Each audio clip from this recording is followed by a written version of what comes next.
Hello दोस्तों।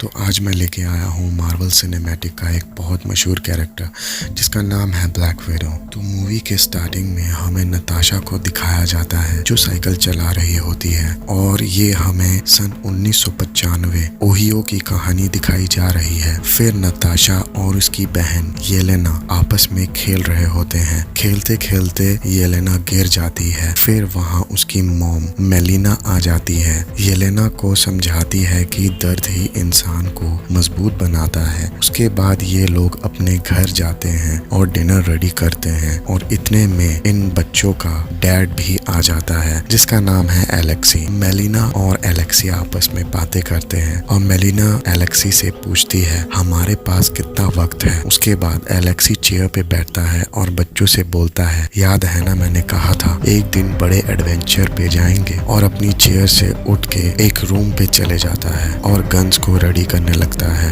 Yelena भी साथ में जाती है। इधर मेलिना नताशा से सॉरी बोलती है और शेल्फ पे रखे एक गन को उठा लेती है। सभी लोग कार में बैठते हैं और निकल जाते हैं। ये लोग एक हवाई अड्डे पे पहुंचते हैं। इसके बाद मेलिना एक प्राइवेट जेट को टेक ऑफ के लिए रेडी करती है। सामने एक पुराना ट्रक जैसा कुछ रखा होता है जिसको एलेक्सी एक झटके में उछाल के फेंक देता है। उधर से कुछ पुलिस वाले आ जाते हैं और हमला करने लगते हैं। एलेक्सी भी फायरिंग करता है और प्लेन पे चढ़ जाता है और इसी हमले के दौरान मेलिना को गोली लग जाती है और पीछे से नताशा उठ के आती है और उसकी मोम उसे जैसा करने के लिए बोलती है वो वैसा ही करती है। फाइनली प्लेन टेक ऑफ हो जाता है और क्यूबा के एक आइलैंड पे लैंड करता है। यहाँ एक आदमी एलेक्सी से मिलता है और उसका नाम रेड गार्डियन बोलता है। मेलिना नताशा से बोलती है इन्हें अपने मन से खेलने मत देना। छोटी बहन येलेना डैड के पास जाती है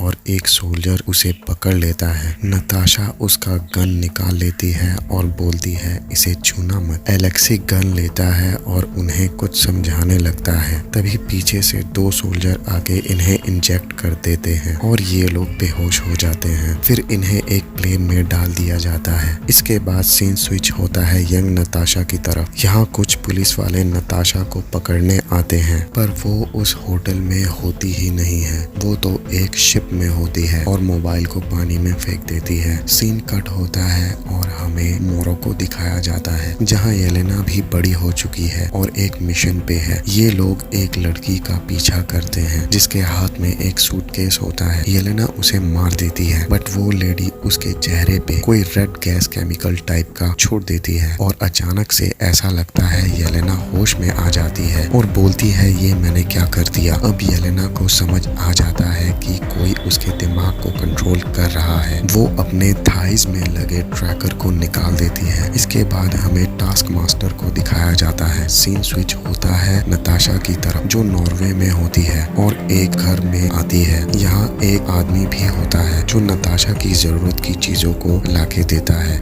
नताशा का कुछ पार्सल भी आया होता है बुदापेस्ट से। उसके बाद नताशा पार्सल को अपनी कार के अंदर रखती है। उसके बाद वो टीवी देख रही होती है और लाइट चली जाती है। वो जनरेटर ऑन करने जाती है लेकिन फ्यूल खत्म हो चुका था तो वो फ्यूल लेने शहर की तरफ निकलती है। थोड़ा आगे जाते ही उसके कार पे हमला होता है जो कि टास्क मास्टर ने किया होता है। टास्क मास्टर की एक जबरदस्त एबिलिटी होती है कि वो किसी की भी फाइट की टेक्निक को कॉपी कर सकता है। इन दोनों में काफी देर तक फाइट होती है। टास्क मास्टर की नजर उस बॉक्स पे पड़ती है जिसमें एंटीडोट रखा होता है बट जैसे तैसे नताशा वो बॉक्स ले लेती है। फिर टास्क मास्टर नताशा को एक किक मारता है जिससे वो नदी में जाके गिरती है। उसके बाद वो नदी से निकलती है और एंटीडोट उसके पास ही होता है और साथ में उसका और उसकी बहन का फोटो भी होता है। अगले सीन में नताशा बुदापेस्ट में पहुंच जाती है। वो एक रूम में एंटर करती है जहां उसकी छोटी बहन उसकी तरफ गन पॉइंट करती है। फिर क्या वही हॉलीवुड मूवीज का स्टाइल, एक फाइटर दूसरे फाइटर से कैसे मिलता है, ऑब्वियसली फाइट करके। नताशा जीत जाती है लेकिन येलेना भी बहुत जबरदस्त टक्कर देती है। इसके बाद ये लोग इस एंटीडोट की बातें करते हैं जहाँ येलेना बताती है ये एक सिंथेटिक गैस है जो दिमाग की तरंगों के साथ खेलता है। मतलब रेड रूम में जो ब्लैक विडोज को रेडी किया जाता है उनके दिमाग में एक प्रोग्राम सेट किया जाता है जिससे इनको जो कमांड दिया जाए वही करना पड़ता है और ये एंटीडोट उस दिमाग में चल रहे प्रोग्राम को नष्ट कर देता है। के बाद ये लोग ड्रैकोव की बातें करते हैं। ये वही इंसान है जिसे मूवी के स्टार्टिंग में उसके डैड के साथ दिखाया था, मतलब यही असली विलन है। और एक मिशन में नताशा को ड्रैकोव और उसकी बेटी दोनों को मारना था। वो बेटी को तो नहीं मारना चाहती थी, बट वो कोलेट्रल डैमेज भी थी। इसके बाद वहाँ एक धमाका होता है और कुछ ब्लैक विडोज वहाँ आ जाती हैं उन्हें पकड़ने के लिए। यहाँ पर भी काफी एक्शन सीक्वेंस होता है। इस फाइट के दौरान एक ब्लैक विडो नीचे गिर जाती है। नताशा उसकी हेल्प करना चाहती है, बट यहाँ हमें ड्रैकोव को दिखाया जाता है जो उसे एक रिमोट कंसोल से टर्मिनेट कर देता है। मरते वक्त ये ब्लैक विडो बोलती है कि मैं ये नहीं करना चाहती, मुझसे ये करवाया जा रहा है। इसके बाद यहाँ फिर से टास्क मास्टर आ जाता है और ये लोग बाइक लेके निकलते हैं। उसके बाद बाइक से कूद जाते हैं और एक कार को हाईजैक कर लेते हैं, छुप जाते हैं। ये लोग एक स्टोर में जाते हैं जहाँ बातों बातों में पता चलता है कि ये दोनों सगी बहनें नहीं थी, मतलब इनके मॉम डैड भी नकली थे। वो सब एक मिशन का पार्ट था। इसके बाद ये लोग फैमिली की बातें करते हैं और एलेक्सी की बातें करते हैं जो इनका फेक फादर बना था। अब ये लोग एलेक्सी को लेने जाते हैं और उसके लिए इन्हें एक हेलीकॉप्टर की जरूरत होती है। यहाँ एलेक्सी जेल में होता है और कैदियों के साथ पंजे लड़ा रहा होता है। इसके बाद एलेक्सी के लिए एक मेल आया होता है जिसमें एक टॉय होता है जिसमें एक माइक्रोफोन होता है। इसके बाद एलेक्सी को यहाँ से निकाल लिया जाता है। नताशा एलेक्सी से रेड रूम के बारे में पूछती है, लेकिन एलेक्सी बताता है मुझे कुछ नहीं मालूम, और फिर वो बताता है कि कैसे वो जेल में गया। नताशा के जोर देने पर वो बोलता है मेलिना से क्यों नहीं पूछते, मेलिना इनकी फेक मदर है। इसके बाद हेलीकॉप्टर को बहुत फनी वे में उतारा जाता है। यहाँ मेलिना कुछ पिग्स को ट्रेन कर रही होती है एक कंसोल के द्वारा। फाइनली ये लोग पहुंच जाते हैं। उसके बाद ये लोग बातें करते हैं और उधर एलेक्सी अपना सूट पहनता है रेड गार्जियन वाला। यहाँ मेलिना इन्हें एक डेमो दिखाती है एक पिग को कंट्रोल करके। इसके बाद इनकी काफी बहस होती है और मेलिना नताशा को उसकी मॉम के बारे में कुछ बताती है। मेलिना भी इन्हें चाहती है लेकिन वो नहीं बताती है। अब मेलिना बोलती है कि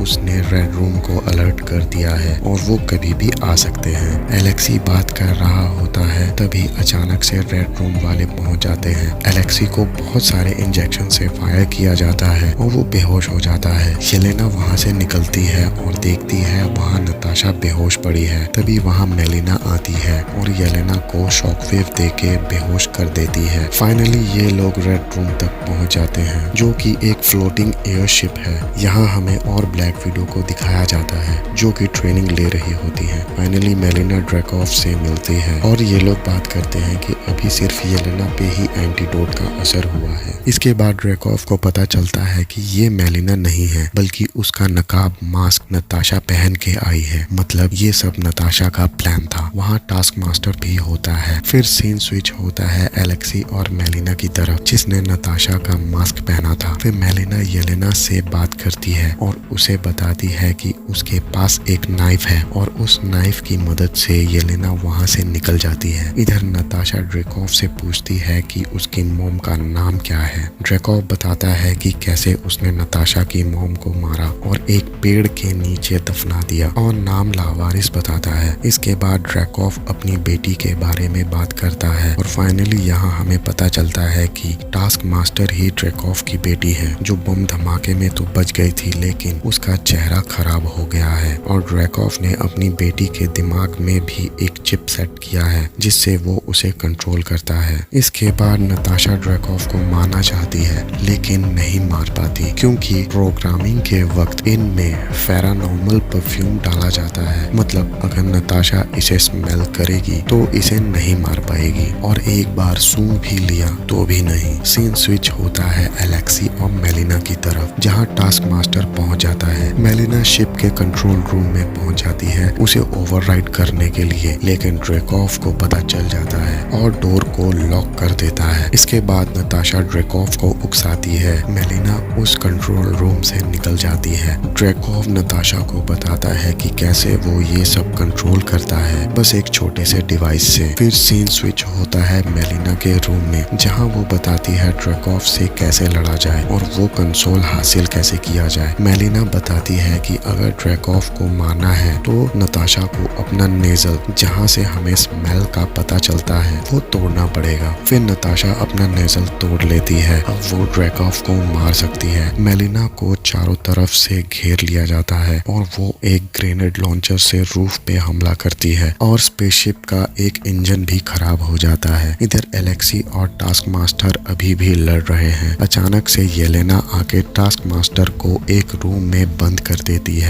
इधर नताशा ड्रैकोव को मारने ही वाली होती है कि पीछे से और ब्लैक विडोज आ जाते हैं। लकीली वहाँ येलेना आ जाती है और उन सारे एंटीडोट को एक ग्रेनेड से बांध के ब्लैक विडोज की तरफ फेंकती है, जिससे सब लोग कॉन्शियस हो जाते हैं। ड्रैकोव वहाँ से भाग जाता है और नताशा उस कंसोल से सारे डाटा को कॉपी करती है और अपने टूटे नाक को भी ठीक करती है और जल्दी से वहाँ से निकल जाती है। येलेना ड्रैकोव को रोकती है और आसमान से गिर रही होती है। नताशा एक पैराशूट लेती है और येलेना के पीछे कूद जाती है और येलेना को बचा लेती है। उधर पीछे से टास्क मास्टर भी आ रहा होता है। काफी देर तक हवा में फाइट होता है।